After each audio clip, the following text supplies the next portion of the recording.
As Texas Tech plans on increasing enrollment in the cost of tuition, more students are relying on financial aid.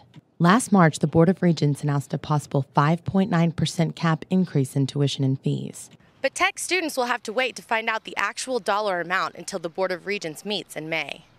Leanne Dross is the student ambassador at Wells Fargo Bank, and she says students are having a harder time finding banks that offer student loans. With the federal government taking the subsidized loans away from a lot of the banks, what that did is a lot of the smaller banks, whether they're regional or exactly just local branches, they don't really have the operations set up to do private loans. Ryan Curry is the vice president of Citibank, who said they no longer offer student loans. It became a deal for banks where not only was it unprofitable, but it cost banks money to originate student loans.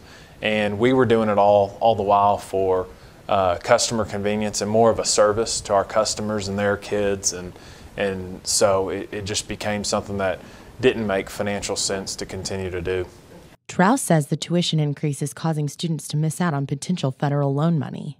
The financial aid department over at Tech will tell students that they have to fill out the FAFSA first for their federal aid that they could be approved for.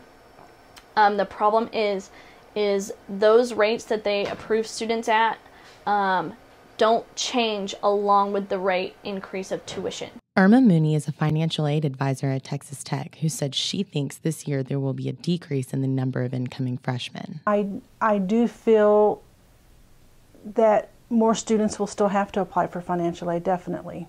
Meanwhile, the university is attracting potential students with a new state-of-the-art business administration building and an $8 million leisure pool.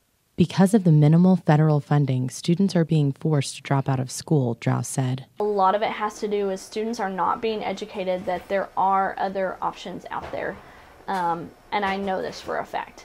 Students are not being educated that there are private loan options, not just for them, but for their parents to take out in order to get them as bridge financing to get them through school. With the rise in tuition, current Tech students may have to skip out on the time at the leisure pool and find new ways to fund their education.